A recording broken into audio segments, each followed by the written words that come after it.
Chapter 1. The journey begins. In the heart of the sprawling forest known as the Whispering Woods, a lone traveler made his way through the dense undergrowth, his footsteps muffled by the thick carpet of fallen leaves. His name was Lucas, and he had come to the woods in search of answers. Answers to questions that had plagued him for years. As he walked, Lucas couldn't shake the feeling that he was being watched, the hairs on the back of his neck standing on end. But he pushed aside his unease, focusing instead on the task at hand. He had heard whispers of a hidden village nestled deep within the heart of the woods, a village rumored to hold the key to unlocking the mysteries of his past. As he ventured deeper into the forest, the trees loomed overhead like silent sentinels, their branches swaying in the gentle breeze. The air was thick with the scent of pine and earth. Lucas felt a sense of peace wash over him as he lost himself in the rhythm of his footsteps. But his tranquility was short-lived, for as he rounded a bend in the path, he stumbled upon a sight that sent a chill down his spine.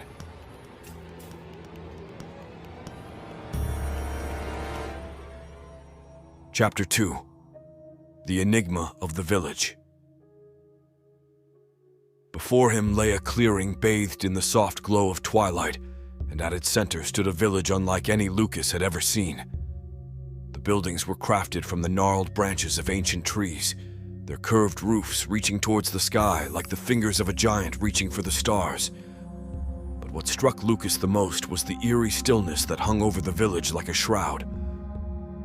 There were no signs of life, no laughter echoing through the streets, no smoke rising from the chimneys. It was as if the village had been frozen in time, trapped in a perpetual state of emptiness. With a sense of trepidation gnawing at his gut, Lucas stepped forward, his senses on high alert. He knew that he was treading on dangerous ground, but he couldn't ignore the pull of curiosity that urged him onwards. As he explored the deserted streets, Lucas couldn't shake the feeling that he was being watched, the sense of unease growing stronger with each passing moment. It was as if the very walls of the village were alive, their whispers echoing in his ears like a sinister melody. But amidst the silence, Lucas sensed a glimmer of hope, a flicker of movement in the shadows that hinted at the presence of life. With a newfound sense of determination, he followed the elusive figure deeper into the heart of the village, his heart pounding in his chest.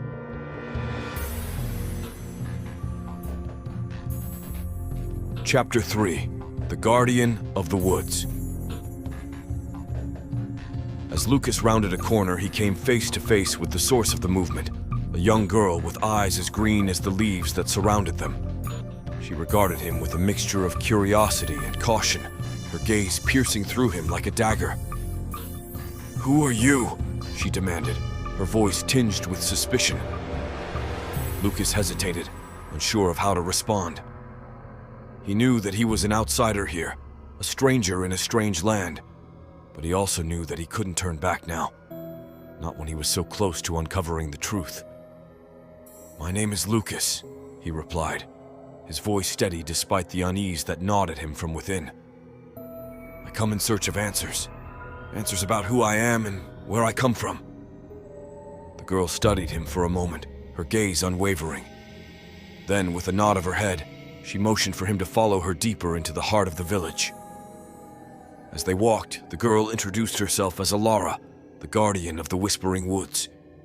She explained that the village had been hidden away from the outside world for centuries, its secrets guarded by the ancient spirits that dwelled within the forest. But as they neared the center of the village, Alara's expression darkened, her steps faltering. "We are not alone," she whispered, her voice barely above a breath. Lucas tensed, his senses on high alert as he scanned the shadows for any sign of movement. He could feel the weight of the forest pressing in around them, suffocating in its intensity. And then he saw it.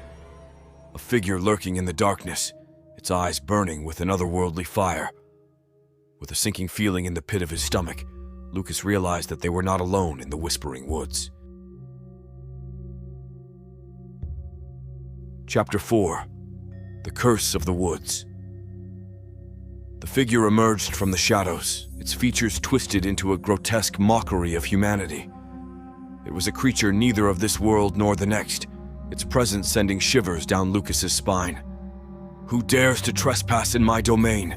it snarled, its voice like gravel scraping against stone.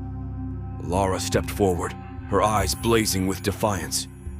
"We mean you no harm, spirit of the woods. We seek only answers. Answers that may help us break the curse that has plagued our village for generations." The creature regarded her with a mixture of amusement and disdain. "You speak of curses, yet you know nothing of true suffering. The Whispering Woods have long been cursed by the sins of the past, and none who enter here leave unscathed." Lucas felt a chill run down his spine as the creature's words echoed in his ears. He knew that they were in grave danger, but he also knew that they couldn't turn back now. Not when so much was at stake. With a steely resolve, Lucas stepped forward, his eyes locked with those of the creature before him. "We may not know the full extent of the curse that plagues these woods, but we are willing to do whatever it takes to break free from its grasp. We will not be cowed by your threats." The creature let out a low growl, its form shifting and contorting in the darkness. "Very well, mortal. If you seek to challenge the curse, then so be it. But know this, the road ahead is fraught with danger. Not all who venture into the depths of the Whispering Woods emerge unscathed." With a wave of its hand, the creature disappeared into the shadows, leaving Lucas and Alara alone in the darkness. But despite the looming threat that hung over them like a storm cloud, Lucas knew that they had taken the first step towards uncovering the truth. And with that knowledge burning bright within him, he vowed to press forward no matter the cost. Chapter 5. The Trials of the Woods. As Lucas and Alara ventured deeper into the heart of the Whispering Woods, they encountered a series of trials that tested their resolve like never before. From treacherous swamps to haunted groves, each step brought them closer to uncovering the secrets that lay buried beneath the forest's ancient roots. But with each trial they faced, the curse of the woods grew stronger, its malevolent presence seeping into their very bones. Shadows danced at the edge of their vision, whispering secrets that threatened to drive them mad with despair. And yet, despite the darkness that threatened to consume them, Lucas and Alara pressed on, their determination unwavering. For they knew that the fate of their village, and perhaps the fate of the world itself, depended on their success.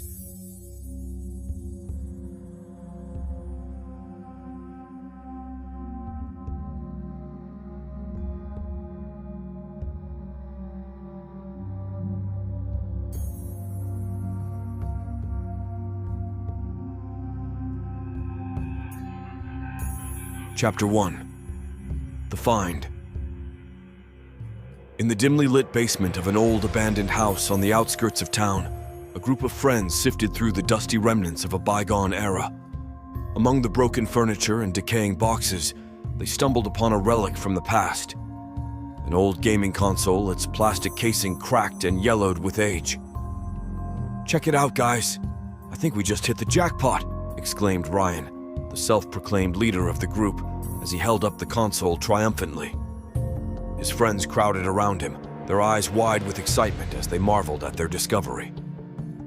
For years, they had heard rumors about the haunted house on Elm Street, but they had never imagined that they would stumble upon such a treasure trove of nostalgia. "What do you think it's worth?"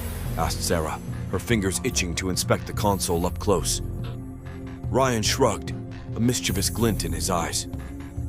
"Who cares about money when we've got the chance to play some classic games?" he replied, his grin widening. With a sense of anticipation coursing through their veins, the friends wasted no time in setting up the console, eager to relive the glory days of their childhood. But little did they know that their innocent game night would soon take a terrifying turn. Chapter 2. The Game. As the group gathered around the television, the glow of the screen casting eerie shadows across the room, they inserted a dusty cartridge into the console and eagerly awaited the start of their adventure. But as the game loaded, a sense of unease settled over them like a heavy fog. The title screen flickered to life, revealing the name of the game: Phantom Quest. It was a game none of them had ever heard of, but they were eager to dive in and explore its mysteries. The game began innocently enough, with the group taking turns navigating their way through the pixelated landscape, battling monsters and solving puzzles along the way. But as they delved deeper into the game, they soon realized that there was something sinister lurking beneath the surface. Strange glitches and anomalies began to appear, distorting the game world and warping reality itself. The friends exchanged nervous glances as they struggled to make sense of the chaos unfolding around them. But they pressed on, determined to uncover the truth behind the cursed console. Chapter 3: The Haunting. As the hours passed and the night grew darker, the friends became increasingly immersed in the game, their laughter and banter fading into tense silence. They had long since lost track of time, their minds consumed by the digital nightmare that had ensnared them. But as they reached the final level of the game, they realized that they were no longer in control of their own fate. The lines between the virtual world and reality blurred, and they found themselves trapped in a waking nightmare from which there seemed to be no escape. Monstrous creatures emerged from the shadows, their pixelated forms twisting and contorting in ways that defied logic. The friends screamed in terror as they fought for their lives, their virtual avatars no match for the horrors that lurked within the game. With each passing moment, the boundaries of the game world began to crumble, threatening to engulf them in its digital embrace. Desperate and alone, they knew that their only hope lay in defeating the final boss and breaking free from the cursed console's grip. But as they faced off against the ultimate evil that lurked within the game, they realized that their fate had already been sealed. For in the heart of the digital abyss, where reality and illusion merge, there are no winners, only survivors, haunted by the echoes of a game gone horribly wrong.